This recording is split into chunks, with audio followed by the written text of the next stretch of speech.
नमस्कार दोस्तों, फिर एक बार मार्केट में एक बड़ी गिरावट आई है और निफ्टी 50 यानी लार्ज कैप 14.5% नीचे जा चुका है अपनी पीक से। और दोस्तों, अगर मेरे खुद के लॉस की बात करें तो मुझे अभी तक 5 लाख का लॉस हो चुका है सिर्फ म्यूचुअल फंड के पोर्टफोलियो में। लेकिन दोस्तों, मेरी परेशानी ये 5 लाख का लॉस नहीं है, मेरी परेशानी है ये जीडीपी का डेटा जो 28 फरवरी को सरकार लेके आने वाली है। क्योंकि दोस्तों, जैसा कि आप जानते हैं, ये मार्केट क्रैश शुरू हुआ था जब सरकार पिछले क्वार्टर का जीडीपी का डेटा लेके आई थी, जिसमें ग्रोथ आई थी 5.4, जो बहुत ही कम थी। क्योंकि दोस्तों, आपके और मेरे जैसे रिटेल इन्वेस्टर अब लमसम और एसआईपी कर करके थक चुके हैं और लॉस नहीं सह सकते। और दोस्तों, यही वजह है कि एसआईपी स्टॉपेज रेशियो 109% तक पहुंच चुका है। यानी जितने नए लोग एसआईपी शुरू कर रहे हैं, उससे ज्यादा लोगों ने बंद किया है। लेकिन दोस्तों, जैसे कि मैं हमेशा कहता हूं कि डरना नहीं है, समझना है। तो चलिए समझते हैं कि अब क्या होगा और हम क्या कर सकते हैं। तो दोस्तों, सबसे पहले आप अपनी स्क्रीन पे मार्केट के हालात देख सकते हैं।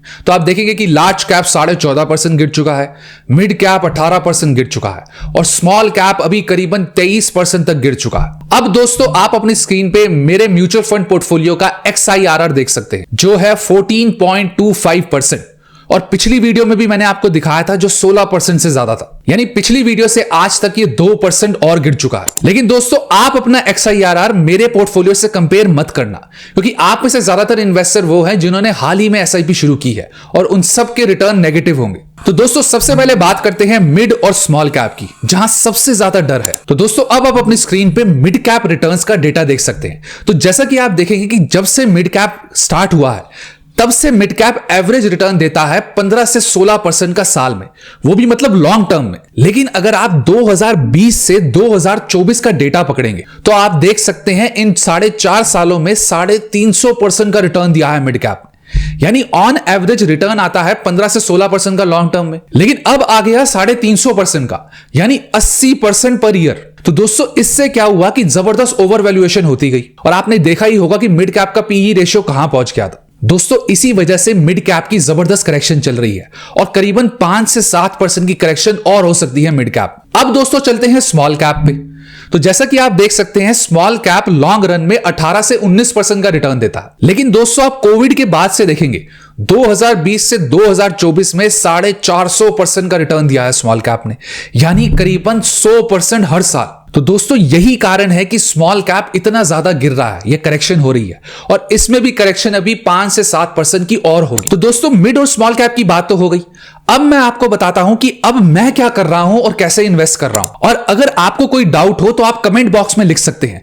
पिछली वीडियो में मैंने करीबन 400 कमेंट्स के रिप्लाई किए हैं। तो दोस्तों, मैं आपको बता दूं कि मैं मिड और स्मॉल कैप में अब पैसा नहीं डाल रहा हूं। अब ध्यान से सुनो, मैं ऐसा क्यों कर रहा हूं। दोस्तों, पिछले 1 महीने में आप जानते हैं कि मिड और स्मॉल कैप काफी ज्यादा नीचे आया है, कई दिन तो 2% से ज्यादा नीचे आया।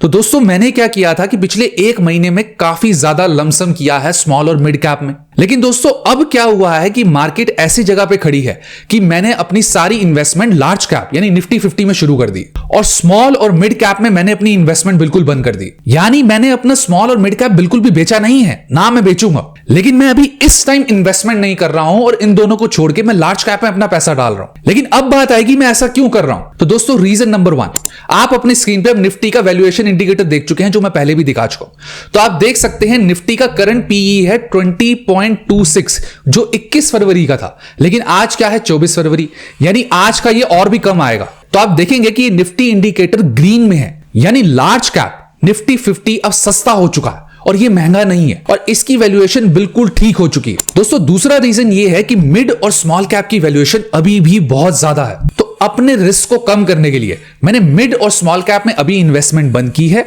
और लार्ज कैप में मैंने इन्वेस्टमेंट शुरू कर दी है। लेकिन दोस्तों, आगे की बात बताने से पहले एक जरूरी बात। दोस्तों, आप में से ज्यादातर लोग एसआईपी की पावर तो जानते ही होंगे कि कैसे आप छोटी छोटी इन्वेस्टमेंट जैसे 500 रुपए महीना, 2000 महीना या 10,000 रुपए महीने की इन्वेस्टमेंट से एक बड़ा अमाउंट बना सकते हैं फ्यूचर में। तो इसलिए दोस्तों, आज मैं आपके लिए लेके आया हूं स्मार्ट स्टॉक्स एसआईपी।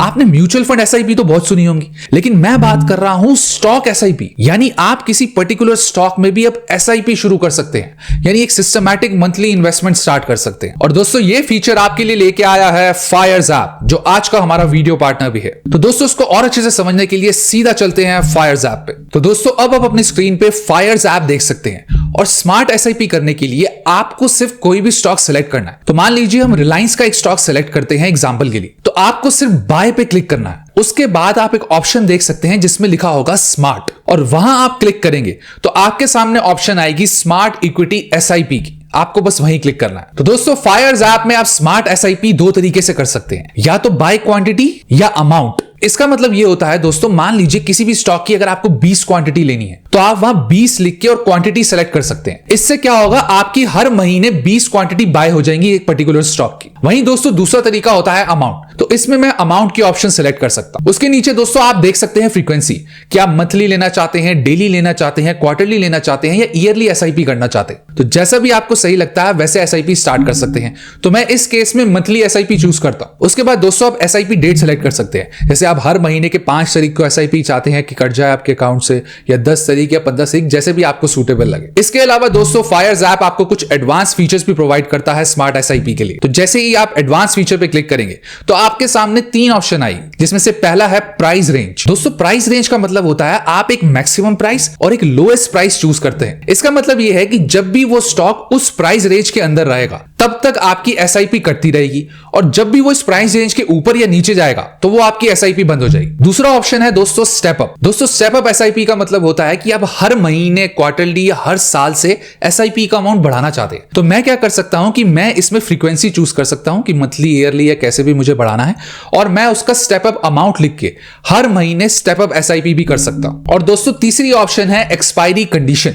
यानी किसी भी पर्टिकुलर स्टॉक में आपको कब तक SIP करनी है। जैसे मान लीजिए मुझे अगले 20 साल तक SIP करनी है, तो मैं 2045 चूज करूंगा। और दोस्तों सिर्फ यही नहीं, आप एक्सपायरी कंडीशन को सिर्फ डेट से नहीं, अमाउंट से भी सिलेक्ट कर सकते हैं। और दोस्तों दैट्स इट, आपकी एक स्मार्ट SIP किसी भी स्टॉक में स्टार्ट हो जाए। तो दोस्तों अगर आप किसी भी स्टॉक में स्मार्ट SIP करना चाहते हैं तो आप फायर्स ऐप को डाउनलोड कर सकते हैं, लिंक डिस्क्रिप्शन में है, डू चेक इट आउट। अब वापस आते हैं अपनी वीडियो पे। Reason number 3, draw down period. दोस्तों ड्रॉ डाउन पीरियड का मतलब होता है कि एक बार जैसे मिड कैप गिरने के बाद वापस रिकवरी करने में या उसी पॉइंट पे वापस आने में कितना टाइम लगाता है। तो दोस्तों मैं आपको बता दूं कि जो मिड और स्मॉल कैप होता है उसको कभी कभी काफी टाइम लग जाता है रिकवरी करने में। जैसे मान लीजिए निफ्टी 20% गिरी, तो निफ्टी को टाइम लगा, कुछ महीने लगे, 6, 7, 8 महीने या 1 साल लगा। वहीं मिड कैप को कभी कभी क्या होता है कि 2-3 साल भी लग जाते हैं। स्मॉल कैप का भी सेम है, यानी उन्हें रिकवरी करने में काफी टाइम भी लग सकता है। ऐसा जरूरी नहीं है कि उन्हें 2-3 साल ही लगेंगे, हो सकता है एकदम रिकवरी हो जाए। लेकिन पिछले कुछ सालों में बहुत बार ऐसा हुआ है कि उनको रिकवरी करने में टाइम लगता है। तो ये भी मेरा एक रीजन है कि अब मैं लार्ज कैप में ज्यादा इन्वेस्टमेंट डाल रहा हूं। लेकिन दोस्तों आपने ये याद रखना है कि आपने जो मैं कर रहा हूं सेम कॉपी नहीं करना है। सबका पोर्टफोलियो अपना अपना है, रिस्क अपना अपना है, गोल अपना अपना है। इसलिए आपको अपना पोर्टफोलियो देख के ही उसी हिसाब से ही इन्वेस्टमेंट करनी है। तो दोस्तों ये सब होगी नेगेटिव बातें, और होने क्या वाला है। अब बात करते हैं कि पॉजिटिव क्या होने वाला है, यानी अच्छा क्या होने वाला है। नंबर 1 दोस्तों 28 फरवरी को गवर्नमेंट GDP का डेटा रिलीज करेगी Q3 का, क्योंकि आप जानते ही हैं जब Q2 का रिजल्ट आया था तभी से ये स्टॉक मार्केट की करेक्शन स्टार्ट हुई थी, और वो रिजल्ट अच्छा नहीं आया था। आप जानते ही होंगे करीबन 5.4% की ग्रोथ हुई थी Q2 में। लेकिन दोस्तों हमें ऐसी उम्मीद है कि Q3 में इससे तो बेटर ही होगी, क्योंकि जितना बुरा होना था वो हो गया। अब कई बैंक्स कह रहे हैं कि उनको उम्मीद है कि 6.2 या 6.3% की ग्रोथ आएगी, जो पहले से तो काफी बेटर है। इससे क्या होगा दोस्तों, जो FII हैं यानी फॉरेन इन्वेस्टर हैं, उनको एक सिग्नल मिलेगा ग्रोथ और स्टेबिलिटी का, जिससे उनके वापस आने की पूरी उम्मीद है। पॉजिटिव नंबर 2 दोस्तों USA की मार्केट गिरना स्टार्ट हो गई है, क्योंकि वो भी इंडिया की मार्केट की तरह ओवरवैल्यूड थी, लेकिन वो फिर भी जबरदस्त ग्रोथ कर रही थी डोनाल्ड ट्रंप के आने के बाद। लेकिन अब वहां पे कुछ कंजम्पशन या जॉब्स का डेटा आया है जिस वक्त, लेकिन दोस्तों वहां पे जो लेटेस्ट डेटा आया है उसकी वजह से वो मार्केट गिरनी स्टार्ट हो गई है और वहां पे प्रॉफिट बुकिंग शुरू हो गई है। तो दोस्तों इससे क्या होगा, जो FIIs इंडिया से अपना पैसा लेके जा रहे थे और यूएस की मार्केट में या यूएस के बॉन्ड्स में पैसा लगा रहे थे, क्योंकि बॉन्ड का रेट भी हाई था, इससे क्या होगा कि वो बॉन्ड का रेट गिरना स्टार्ट होगा और स्टॉक मार्केट भी गिरनी स्टार्ट हो गई है और फ्राइडे को काफी जबरदस्त गिरी है। तो FIIs वापस कोई और मार्केट ढूंढेंगे अपना पैसा बढ़ाने के लिए, और ज्यादातर वो इमर्जिंग मार्केट्स में ही आते हैं, जैसे इंडिया, चाइना, इंडोनेशिया। तो दोस्तों इससे क्या होगा कि उनकी सेलिंग कम होगी और उनका वापस आने का भी चांस बहुत बढ़ेगा। तो दोस्तों आज की पूरी वीडियो की समरी ये है, अभी करंटली हम डाउन ट्रेंड में हैं, यानी मार्केट बेयरिश है और काफी नीचे जा रही है, और अभी लार्ज कैप भी करीबन 3 से 4% और नीचे जा सकता है, और मिड और स्मॉल कैप में तो उससे ज्यादा ही आ सकती है। और मुझे लगता है कि निफ्टी 50 करीबन 22,000 तक जा सकती है। तो अब सवाल आएगा कि हम और गिरावट की वेट करें या अभी सारा का सारा पैसा डाल दें। तो दोस्तों मेरा मानना यह है कि हमें दोनों ही नहीं करना है। अगर आपके पास लमसम है तो आप उसको 2 पार्ट में डिवाइड कीजिए, एक आप अभी डाल दीजिए और एक आप वेट कीजिए जब मार्केट ऊपर उठना स्टार्ट नहीं होती, यानी जब अप ट्रेंड शुरू नहीं होता,